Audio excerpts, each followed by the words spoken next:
Olá, cursistas, bem-vindo ao curso de especialização em gestão pública municipal. Meu nome é Sandra, é um prazer estar aqui com vocês novamente para ministrar a disciplina Indicadores Socioeconômicos na Gestão Pública.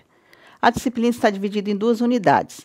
Na primeira, discutiremos conceitos básicos sobre indicadores sociais e as principais pesquisas e fontes de dados e indicadores. E na segunda unidade, será realizada a introdução às fontes de dados e indicadores econômicos. Optamos em disponibilizar apenas uma videoaula que, apesar de compor a primeira unidade, dará suporte também para a segunda. A opção de disponibilizar apenas uma videoaula é pelo fato de que o material de Januse disponibilizado na plataforma está muito claro e objetivo, e por apresentar muitas fórmulas, quadros e tabelas, poderíamos correr o risco de apenas repetir o que já foi tão bem explicitado. Vamos ao slide 1. Vamos iniciar pelos objetivos, que são discutir a importância dos indicadores socioeconômicos como instrumentos de gestão no setor público, apresentar as principais pesquisas e fontes de dados e indicadores, fazer a introdução às fontes de dados e indicadores econômicos. Bem, dando continuidade, vamos conceituar indicador. De acordo com a Organização de Cooperação e Desenvolvimento Econômico, a OCDE, o indicador é uma ferramenta de avaliação, entre outras, para captar-se todo o seu sentido. Devem ser interpretados de maneira científica e política. Devem, com a devida frequência, ser completados com outras informações qualitativas e científicas, sobretudo para explicar fatores que se encontram na origem de uma modificação do valor de um indicador que serve de base a uma avaliação.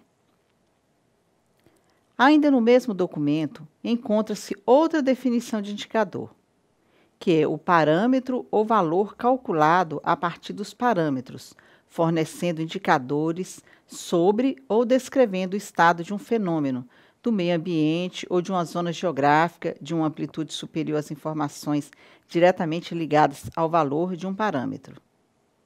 Conforme consta no Manual de Elaboração de Indicadores 2016 da Secretaria de Estado de Planejamento de Mato Grosso, na gestão pública, os indicadores são instrumentos que contribuem para identificar e medir aspectos relacionados a um determinado fenômeno, decorrente da ação ou da omissão do Estado.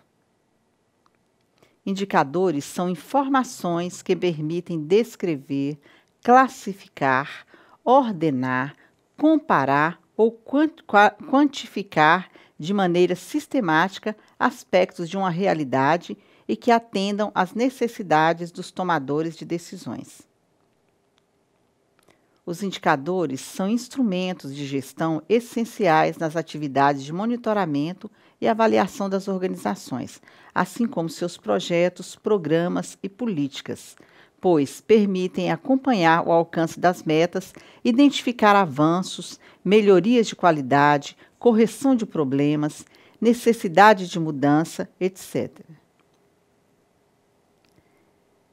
E, por último, do ponto de vista de políticas públicas, os indicadores são instrumentos que permitem identificar e medir aspectos relacionados a um determinado conceito, fenômeno, problema ou resultado de uma intervenção na realidade. A principal finalidade de um indicador é traduzir de forma mensurável determinado aspecto de uma realidade dada, situação social ou construída, ação de governo, de maneira a tornar operacional a sua observação e avaliação. Nas últimas décadas, o uso de indicadores vem sendo largamente utilizados em função da sua acessibilidade pelos governos e pela população em geral.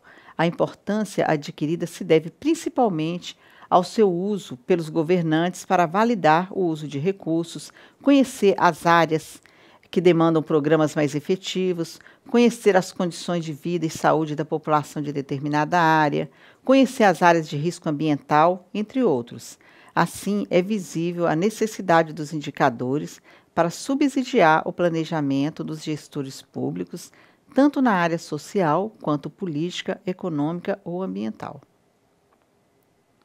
Percebemos na evolução dos indicadores que antes de 1920 havia predomínio da quantificação, porém, a partir dessa década, passa-se a qualificar também, principalmente a partir da Segunda Guerra Mundial, quando departamentos, agências e divisões de repartições públicas passam a utilizar as estatísticas que antes era de domínio apenas de cientistas econômicos.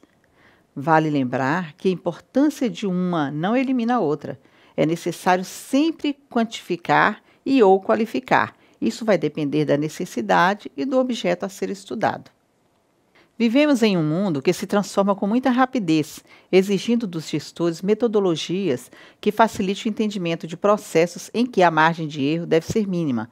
Daí a importância do uso das estatísticas para entender, por exemplo, as diferenças sociais entre países desenvolvidos e subdesenvolvidos. Isso só vai ocorrer a partir da década de 1960. Conforme já discutido em disciplina anterior, um indicador bastante utilizado desde então é o Produto Interno Bruto, o PIB, porém é limitado por medir apenas questões de cunho econômico. Assim, instituições multilaterais como a OCDE, Unesco, FAO, OIT, OMS, Unicef e Divisão de Estatísticas das Nações Unidas vêm empenhando esforços conceituais e metodológicos para o desenvolvimento de instrumentos de mensuração do bem-estar e da mudança social. Nas décadas de 1970 e 1980, não ocorreram grandes avanços em relação ao uso de indicadores em função das grandes expectativas depositadas nas estatísticas. Porém, nos anos subsequentes, entende-se a necessidade do seu uso e passam a ser utilizados de forma crescente. Vamos ao slide 2. Para medir os fenômenos sociais, são utilizados indicadores sociais, conhecidos também como indicadores socioeconômicos. Já os indicadores quantitativos são utilizados pelas diversas ciências praticadas pelo homem. De acordo com Soligo 2012, página 15, ao falar sobre a limitação dos indicadores sociais, aponta que estes não possuem o mesmo grau de consenso e nem a mesma força explicativa daqueles utilizados nas ciências exatas. Afirma ainda que um indicador útil em determinado lugar e época pode não ser proveitoso para outra região, ou até mesmo para a própria região em outro momento. Sendo assim, entendemos que a escolha do indicador adequado vai depender do espaço, do tempo e do objeto a ser medido. Sabemos que na década de 1970 ocorreu um crescimento econômico significativo no Brasil. Entretanto, isso não modificou em nada a vida da população pobre, pois não houve distribuição de renda e nem a diminuição da pobreza absoluta. Entre 1975 e 1979, através do Segundo Plano Nacional de Desenvolvimento, o PND, o governo brasileiro propõe uma política de redução das desigualdades socioeconômicas como estratégia de minimizar o agravamento da problemática social. Nesse contexto, para cumprir as diretrizes do segundo PND, é proposto a construção de um sistema de indicadores sociais e de produção periódica da informação necessária à sua alimentação, tentando consolidar e articular diversas metodologias.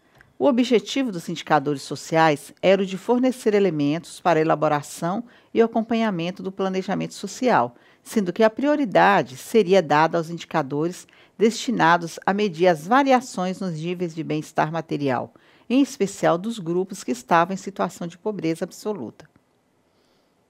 Com esse documento, pela primeira vez, o termo indicadores sociais aparece de forma oficial no Brasil. O IBGE, que em 1973 já havia criado o grupo Projeto de Indicadores Sociais, ficou responsável pela organização e pelo funcionamento do sistema de indicadores sociais. Vejam como o IBGE, desde essa época, já prestava serviços fundamentais para o direcionamento de ações. Outros indicadores foram elaborados regionalmente em 1973, como no Rio Grande do Sul, pela Superintendência de Planejamento Global, a SUPLAG, a construção de indicadores sociais para a região Nordeste em 1974, com incentivos da SUDENE, com foco na qualidade de vida. Painel de indicadores sociais com especificações metodológicas, elaborado em 1980. Diversos estados, como São Paulo, Bahia, Minas Gerais e órgãos governamentais como o Ministério de Desenvolvimento Humano, Meio Ambiente, das Cidades, da Integração, entre outros, vêm utilizando de forma crescente os indicadores, principalmente para subsidiar seus planos de gestão. A partir da Constituição de 1988, com a descentralização administrativa e tributária e como consequência da autonomia conferida aos municípios, o uso de indicadores passaram a ser largamente utilizados como suporte no planejamento e execução de políticas públicas em diversos setores. Enfim, no Brasil ou em qualquer outro país, os indicadores são instrumentos imprescindíveis, tanto para o alcance de objetos e metas, quanto para o aperfeiçoamento da capacidade de intervenção dos governantes. O emprego de indicadores é de extrema importância em todas as fases do processo, desde sua formulação até a implementação de políticas públicas. O uso adequado de recursos empregados, os métodos de alocação desses recursos e os resultados obtidos deve perpassar pela avaliação de indicadores. De acordo com Januzzi, 2012, os indicadores procuram retratar, em geral, na forma de número, assim como acontece nas fotografias, um aspecto da realidade social. Conforme já discutido, os indicadores fornecem subsídios variados nas diversas esferas do governo, nas atividades de planejamento público e formulação de políticas sociais, permitem o monitoramento das condições de vida e bem-estar da população, entre outros. Podemos detectar a proporção de pobres, a taxa de analfabetismo, o rendimento médio do trabalho, as taxas de mortalidade infantil, taxa de desemprego, índice de Gini, proporção de crianças matriculadas em escolas. No slide 3, ao observar a figura, é possível extrair uma infinidade de informações, como a estrutura da casa. Porém, se fizermos um estudo mais minucioso do local e dos seus moradores, poderemos conhecer a infraestrutura, quantos cômodos tem a moradia, quantas pessoas habitam nessa moradia, anos de estudo, renda, alimentação, espaços de lazer, tipos de doenças que já ocorreu na família, ou seja, as condições de vida e saúde dos moradores dessa residência. Apenas através da observação é impossível captar todos os detalhes de um objeto. Para conhecer todas as suas características, é necessário planejar, levantar dados quantitativos e qualitativos. Os instrumentos que possibilitarão extrair todas as informações desse objeto podem ser através de a. Dados primários, coletados diretamente do informante, seja através de questionário, entrevista, conversa informal, registros fotográficos, observação, entre outros. B. Dados secundários, coletados e disponibilizados por outras instituições. O importante é que seja fonte de dados confiáveis. No slide 4, conforme mostra o quadro, algumas bases de dados podem ser acessadas com muita tranquilidade, pois são dados confiáveis. Se vamos fazer pesquisas sobre saúde, poderemos acessar os sistemas e bases de dados do DataSUS e Ministério da Saúde. São eles: Sistema de Informação sobre Nascidos Vivos, o SISNAC, Sistema de Informações Hospitalares do SUS, que é o SHS/SUS, Sistema de Informação sobre Mortalidade, o SIM, Sistema de Informações sobre Agravos de Notificações, o SINAM. Se precisarmos de dados de educação, iremos acessar sites do MEC, INEP, Edutadata Brasil, o IDEB, Data Escolar Brasil, Censo Escolar. Sobre demografia, buscaremos informações no IBGE, Censo Demográfico, estimativas da população, e assim seguem os demais dados do quadro.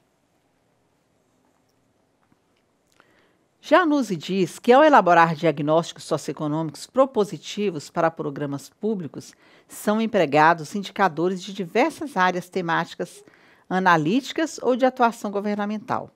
Porém, é necessário um diagnóstico que dê conta de esclarecer todos os fatores que possam afetar ou potencializar as ações programáticas específicas.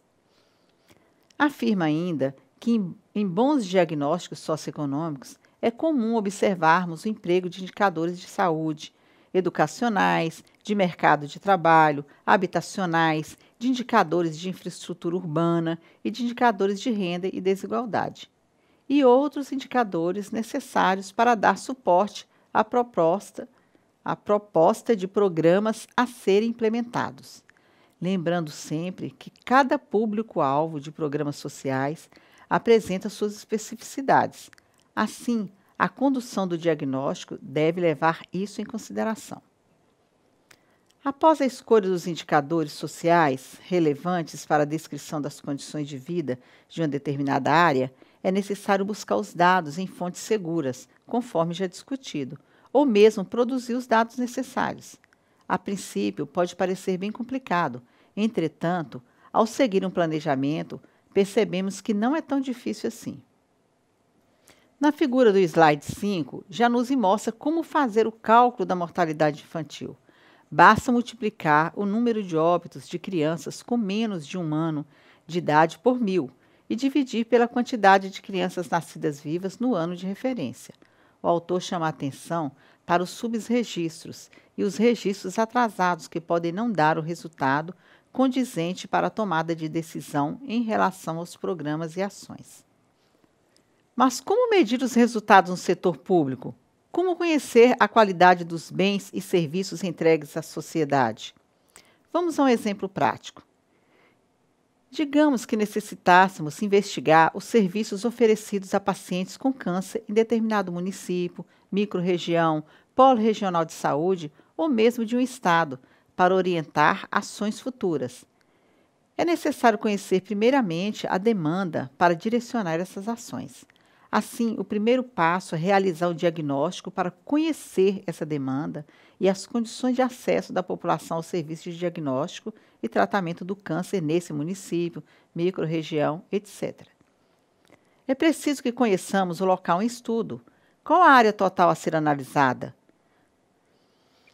Por exemplo, se for uma microrregião, quantos municípios compõem essa microrregião? Qual a população total? Quantos na zona urbana e quantos na zona rural? Qual a distância dos municípios até o polo de saúde dessa microrregião? O próximo passo será determinar o tipo de pesquisa: qualitativa, quantitativa, descritiva, analítica. Nesse caso, para analisar a dinâmica do câncer nessa área pré-determinada, seria um estudo exploratório e explicativo, com abordagem quanti-qualitativa. As informações sobre o câncer deverão ser extraídas dos prontuários dos centros de diagnóstico e tratamento do câncer que atende essa microrregião ou município ou estado, dependendo da área delimitada na pesquisa. Nesse exemplo, trabalharemos com o ano de 2017.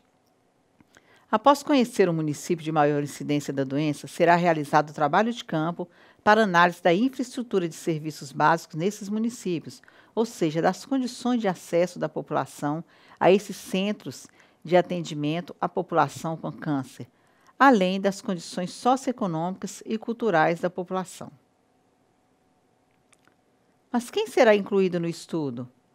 A amostra deve constar de todos os casos novos de câncer, ou seja, todos os casos que foram diagnosticados e notificados na área da pesquisa e que estão com dados disponíveis nos prontuários do Centro de Diagnóstico e Tratamento do Câncer na área de estudo no ano pré-estabelecido. A próxima fase será coletar e processar os dados. Mas como faremos isso? Inicialmente, devemos realizar o levantamento dos casos novos de câncer ocorridos na área de estudo no ano de 2017 para a espacialização da doença. Outras variáveis como sexo, idade, escolaridade, tipo de câncer, início do tratamento, entre outros, devem ser extraídas dos prontuários. Os dados podem ser obtidos dos prontuários de atendimento dos pacientes nos centros de referência e atendimento a pacientes com câncer. Se quisermos, poderemos ainda extrair dados de outros anos, como, por exemplo, de uma década para a série histórica, quando poderemos conhecer a evolução da doença em cada município, estado, etc. E ter conhecimento se há redução ou aumento de determinados tipos de câncer. De posse dos dados da doença, iniciaremos o processamento digital das imagens, que darão resposta aos objetivos da pesquisa. Os dados obtidos sobre o câncer devem ser georreferenciados de acordo com as imagens disponíveis. Poderá ser realizado ainda trabalho de campo nos municípios de maior incidência de câncer, para observação in loco e aplicação de questionário semi-estruturado à população doente, quando poderemos complementar as variáveis do estudo, como renda, condições socioeconômicas e ambientais, forma de acesso ao serviço de saúde, além de outros condicionantes que sejam identificados no decorrer da pesquisa. E, por fim, apresentaremos o resultado da pesquisa, que será fundamental para subsidiar as ações dos gestores da saúde na melhor alocação dos recursos, assim como melhorar as condições de acesso da população aos serviços de diagnóstico e tratamento da doença. Esse fato possibilitará que se diagnostique a doença na fase inicial, aumentando a porcentagem de cura ou sobrevida dos portadores de câncer. A pesquisa disponibilizará uma infinidade de indicadores para direcionamento desses serviços. Todos os produtos resultarão em informações valiosas, não só para a microrregião em estudo, mas como base de dados para diversas outras pesquisas que ultrapassem até mesmo seus limites. Vejamos alguns desses produtos. A. Banco de dados do câncer para orientar pesquisas futuras. B. Banco de dados do câncer de todos os municípios em estudo. C. A pesquisa apontará ainda os municípios com a maior taxa de câncer. D. Os tipos de câncer com maior ocorrência e incidência no município, microrregião ou estado, dependendo do recorte do estudo. Mapas apresentando os principais tipos de câncer da área em estudo. Além disso, os dados determinarão a demanda e a viabilidade da abertura de centros de diagnóstico e tratamento do câncer em municípios ou microrregiões, melhorando o acesso da população aos serviços de diagnóstico e tratamento do câncer. Os indicadores possuem elementos que respaldam as decisões em direção a maior efetividade das ações. Assim, são instrumentos fundamentais para a gestão pública voltada para resultados. Vamos discutir um pouco mais os principais produtores de dados e indicadores no Brasil, temática que, apesar de não se esgotar, já foi amplamente discutida por Janussi no material didático e alguns dados e indicadores apontados em disciplina anterior. Os ministérios, tanto do trabalho como da saúde, educação, integração, meio ambiente, segurança, entre outros, bem como as secretarias estaduais, são importantes fontes de dados, pois apresentam dados oficiais, o que nos deixa bastante tranquilos quanto à sua confiabilidade. Entretanto, por vezes ocorre que, ao extrairmos dados de órgãos federais, estaduais e municipais e compará-los, costuma apresentarem divergências nos números. Isso se deve principalmente por erros ao alimentar a base de dados dos programas utilizados por eles.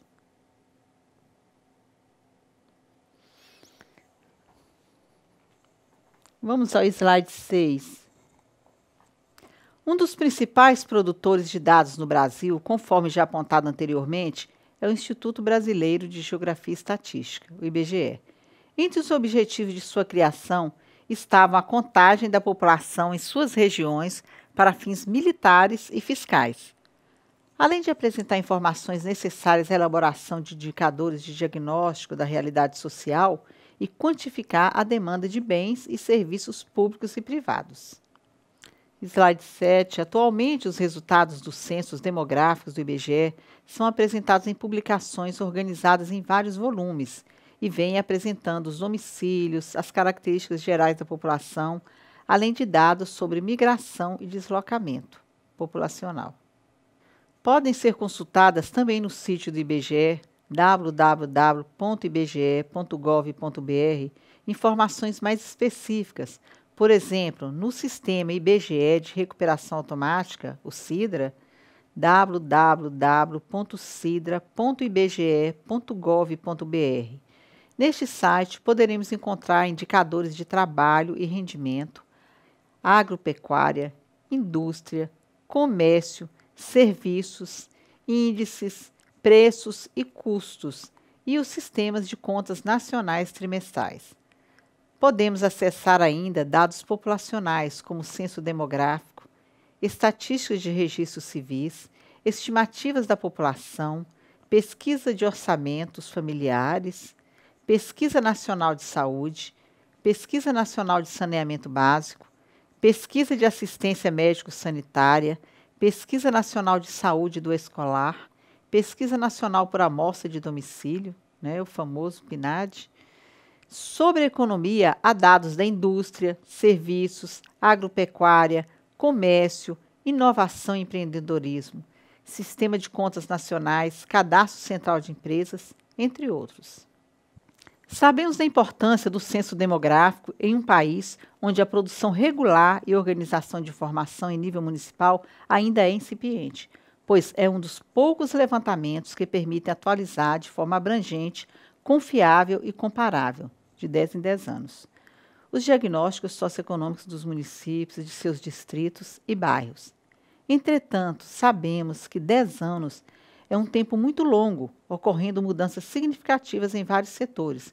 Porém, o custo para realizar o censo em menos tempo é muito oneroso.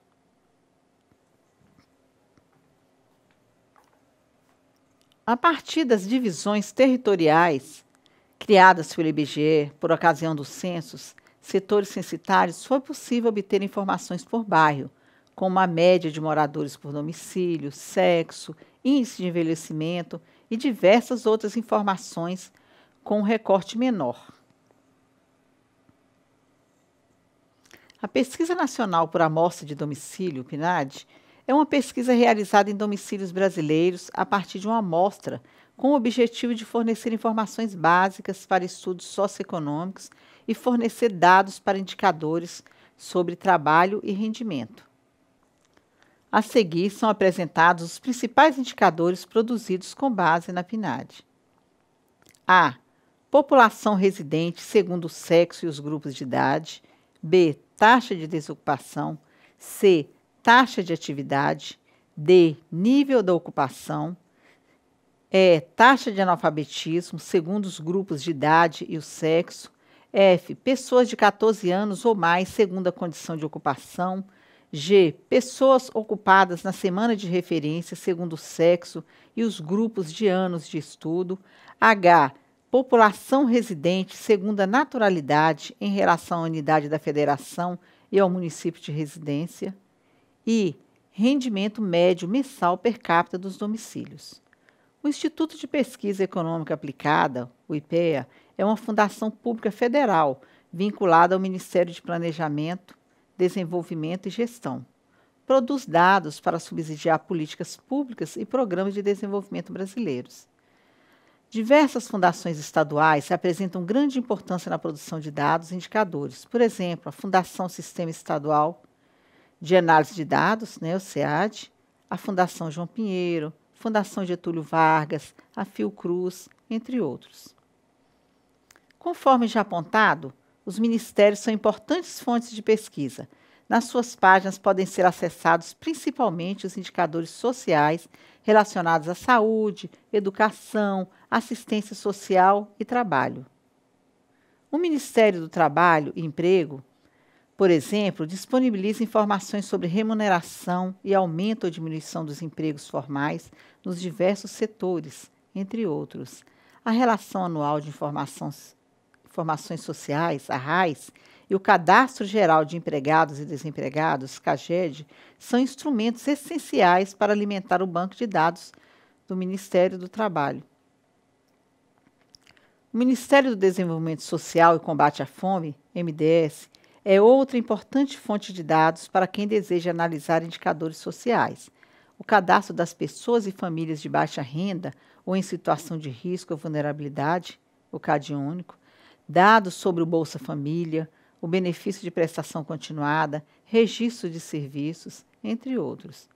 O Ministério da Educação, MEC, contribui com dados de equipamentos de educação, matrículas e programas, desempenho de alunos, entre outros. Já o Instituto Nacional de Estudos e Pesquisas Educacionais Anísio Teixeira, o INEP, é responsável pelos censos educacionais e possui um rico banco de dados que podem ser acessados na página www.inep.gov.br. O Departamento de Informações do SUS, DataSUS, também já discutido em disciplina anterior, fornece informações para subsidiar análises da situação sanitária, dados de mortalidade e de sobrevivência, controle das doenças infecciosas, cadastro das redes hospitalares e ambulatoriais, cadastro dos estabelecimentos de saúde, etc. Como já discutimos, os indicadores são essenciais na tomada de decisão dos gestores, principalmente em relação à economia. Tanto nos jornais que circulam no dia a dia, como em instituições que fornecem tais dados, é possível consultar diariamente esses indicadores para se munir de informações, planejar com mais segurança sobre determinado projeto, programa ou mesmo ação mais simples.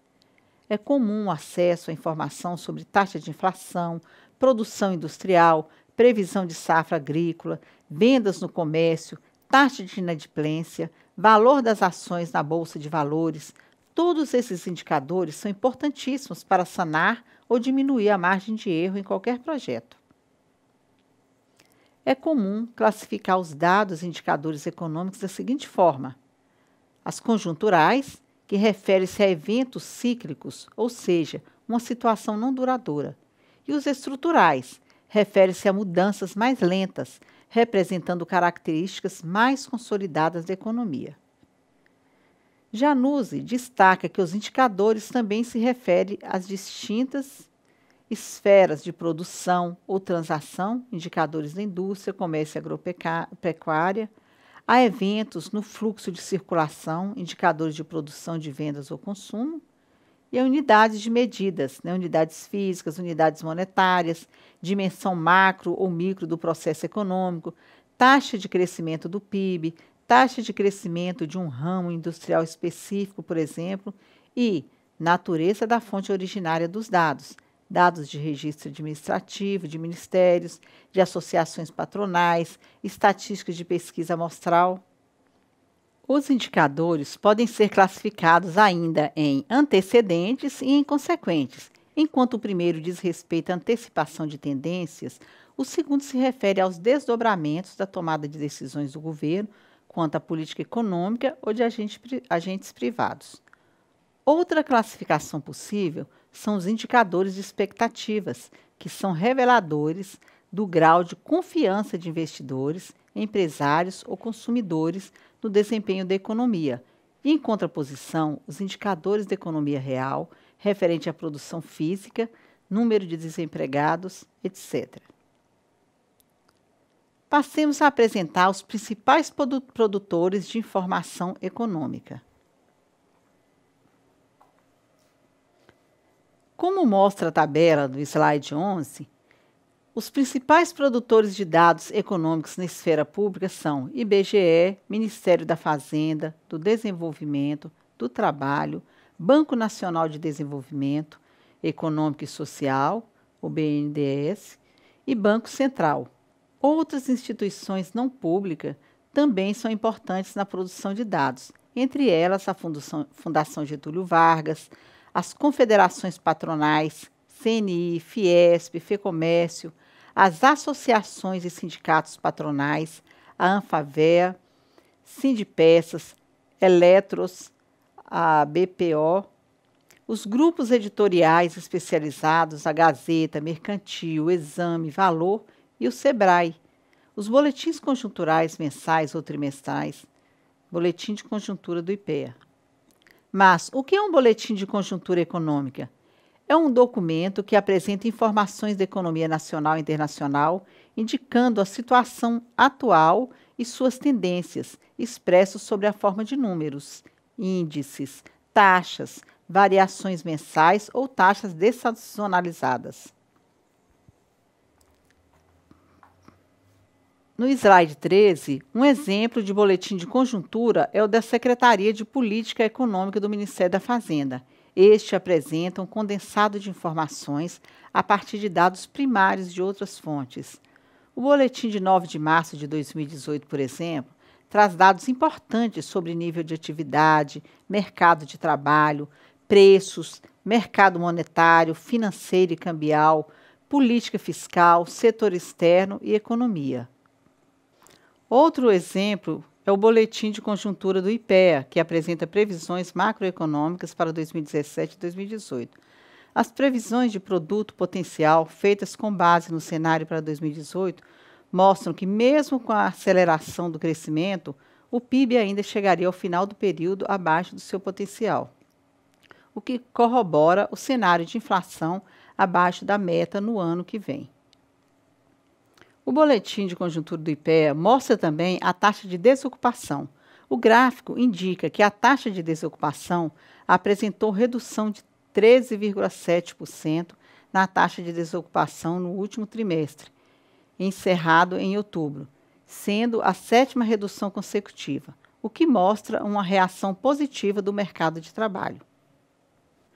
O Boletim de Conjuntura Econômica de Minas Gerais, que é elaborado pela Fundação João Pinheiro, até 2014 era trimestral e, a partir daí, passa a ser quadrimestral.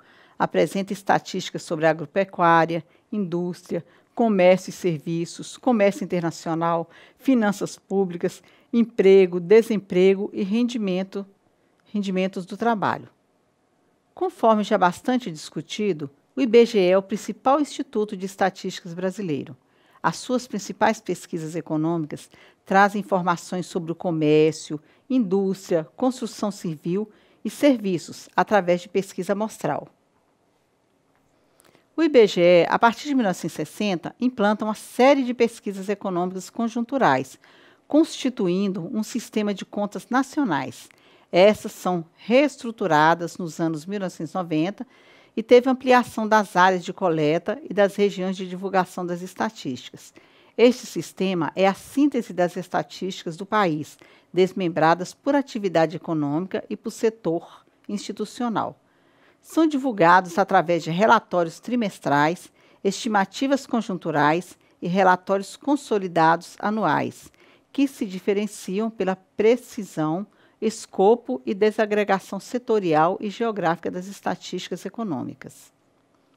São diversas as informações que o IBGE disponibiliza diariamente para a consulta da população sobre os vários setores da economia, através do Sistema de Contas Nacionais, Cadastro Central de Empresas, Sistema de Índices Nacionais de Preço ao Consumidor, o IGP, Sistema Nacional de Pesquisas de Custo e Índices da Construção Civil e muitos outros dados, conforme já bastante discutido. Nessa videoaula, discutimos o conceito de indicadores, conhecemos as principais fontes de dados e pesquisas econômicas do país que subsidiam a construção de indicadores, apresentamos um exemplo prático de construção de indicadores e conhecemos os principais boletins de análise conjuntural. Enfim, entendemos a importância dos indicadores no uso da gestão pública, tanto para a implementação de programas como para a reestruturação dos já existentes. Abraços a todos.